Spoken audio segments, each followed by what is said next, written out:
Hi Cancer, welcome to your new moon in Leo reading for August 16th, 2023. New moons begin new cycles. Your theme for the next 2 weeks is the High Priestess card. I think that suits you perfectly. The answer on the card is ask again. Whatever that means to you, I think that's a silly answer. I would never give anybody that. Spirituality, intuition, reflection, secrecy, inner wisdom. That is correct for me.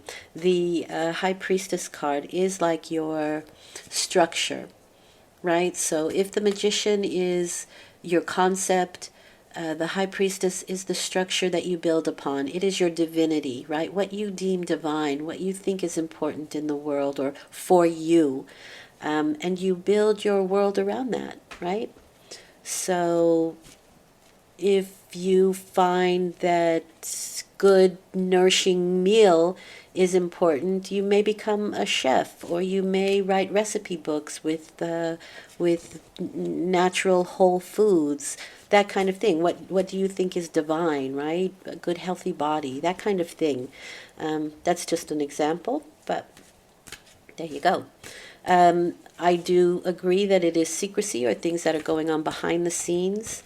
And again, structure. You're putting detail upon structure. People usually see the detail, they don't always know the structure of it.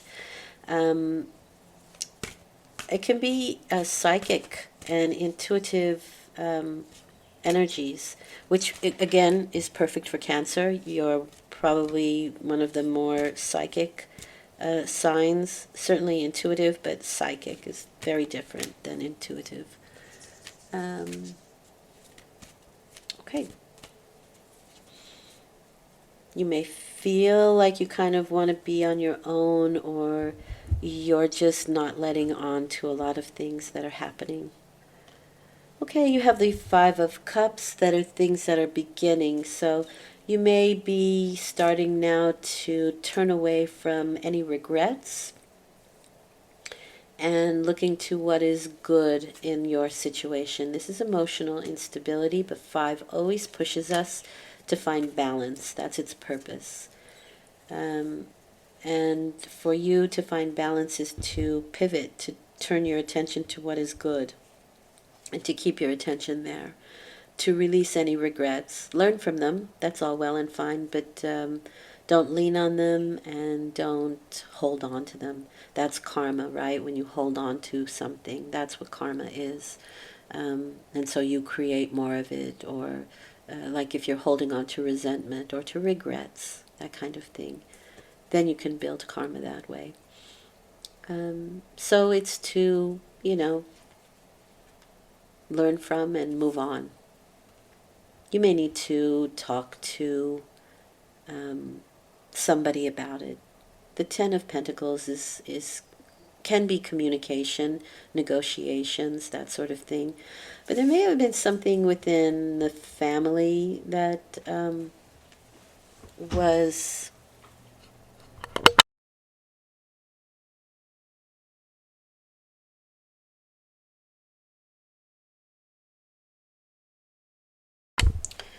maybe something in the family or within a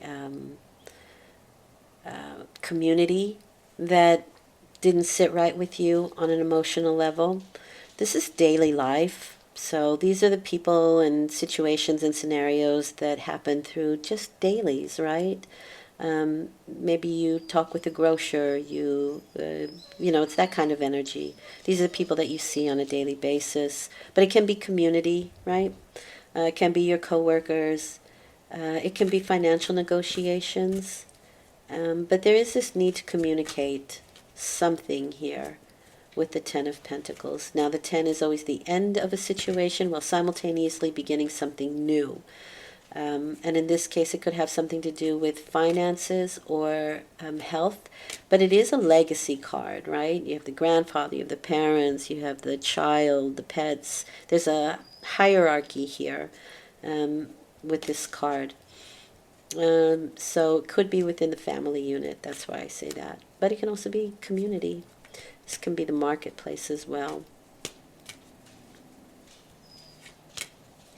So there may be something emotionally dissatisfying through your day, or within a work situation that you need to speak about because you're obviously very unhappy about something here. Now you're behaving as yourself, the King of Cups. The King of Cups is the Cancer card. They are mastering or are the master of their emotions. They're the calm in the storm.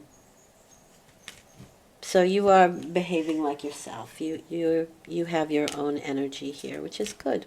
It's good. Emotionally strong.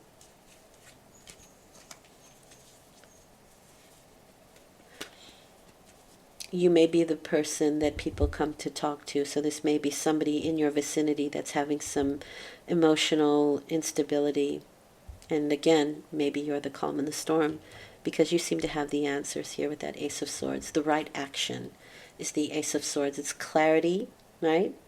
And so you could be having some solutions where this situation is concerned.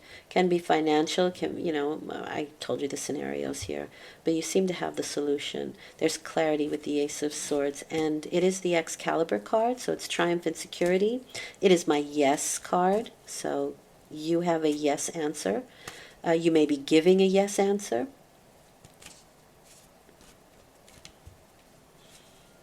But this is clarity and the right action. Taking the right action. Okay, the Star card. So even if this is you, right, you get it under control. You find clarity in the whole situation.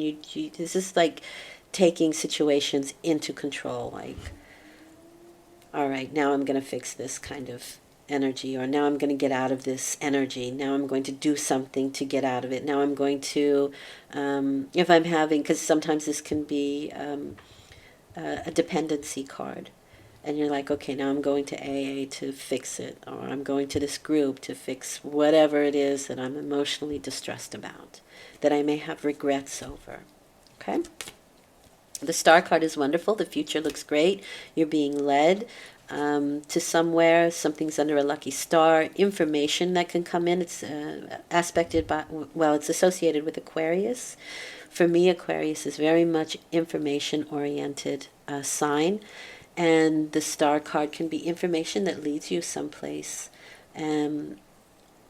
What is available to everyone is also available to you where the Star card appears, but it is really being led somewhere and things being under a lucky star. It's just more future oriented. Nice, the Justice card here. There will be equilibrium, there will be balance in the future with the Star card. So if this is financial negotiations, the Justice card usually says that there'll be a just, balanced verdict or award, that kind of thing. It's funny too, though, because both of these cards are kind of related. And they both have something to do with structure. So even the High Priestess sits between two pillars, right? And these are structures. Again, Justice card is similar in that these are internal structures that we build, that we place important decisions upon.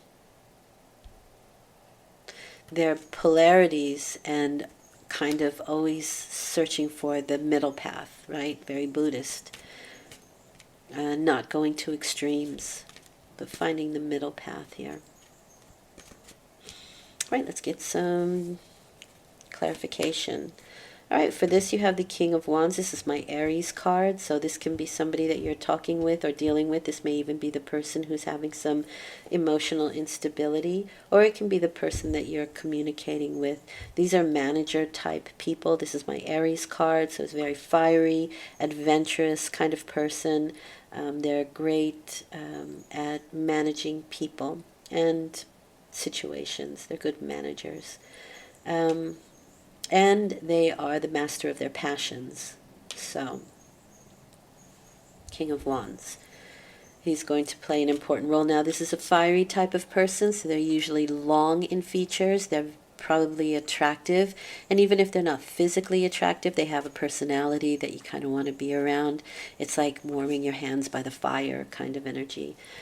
They're charismatic people. Fire signs are. Sometimes, however, they can be a bit of a know-it-all. That would be the negative side of the King of Wands. The negative side of the King of Cups would be a perfectionist.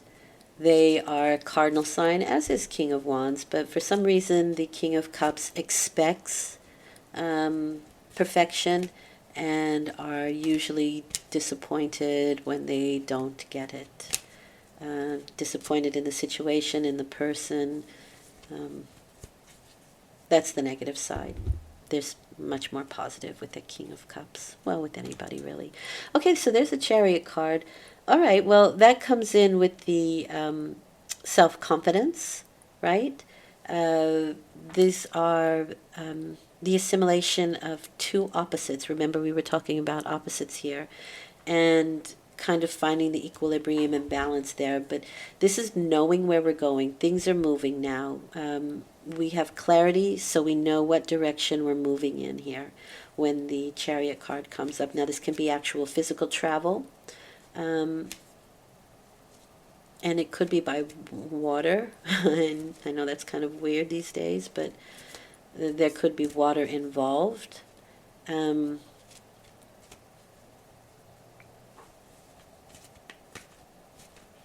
But we're feeling more aligned when the Chariot card comes up. There's an alignment that we have. Our head, our heart, our intention, those sort of things are helping us to feel more self-confident here. And with the High Priestess card, it really gives me the feeling that there are things going on behind the scenes, especially also with that Justice card. You may be working on things behind the scenes, structures, that sort of thing. But the Chariot is a successful card. It's triumphant. And when it goes with that Ace of Swords, I have no doubt that you will be triumphant in your dealings. Okay, nice. There can be some partnerships and bonds going on here. Now, we are talking about financial negotiations.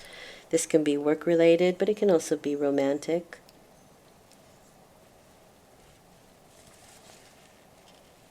I know I'm dealing with a lot of type of people here, so this can even be arranged partnerships, marriages, that kind of thing.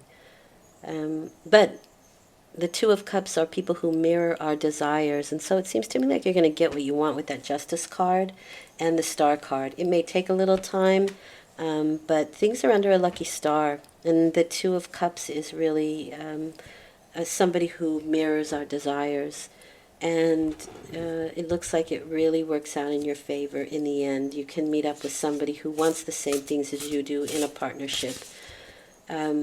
And there may have been somebody who had some difficulty in a partnership prior.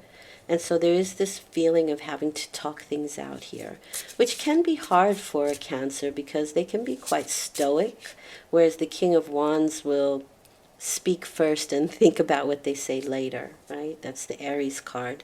They're quick to say something or act or do something and then think about it later, which makes them good first responders, but yeah, there is this need for communication, this need to talk things out. But it really looks very, very good here with the Chariot and the Ace of Swords. This is winter timing for me, so that could be the Star card. It may be something that's going to happen later on in the winter time.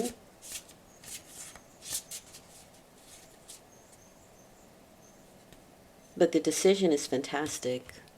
The decision is partnership. And a good one at that. Okay, so what does Spirit want you to know? You have the Ten of Wands, which is accomplishment. That makes sense with the Chariot card and the Ace of Swords.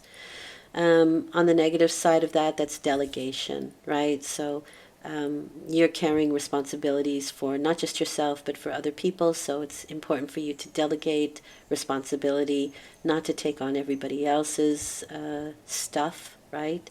Can be burnout, it can be a burden on the negative side, it can be responsibility and stress, but eventual accomplishment. And again, we're looking at the 10 here, so you have two tens, and that's the end of a cycle, the beginning of something new simultaneously, which matches perfectly with the new moon, which is starting something new.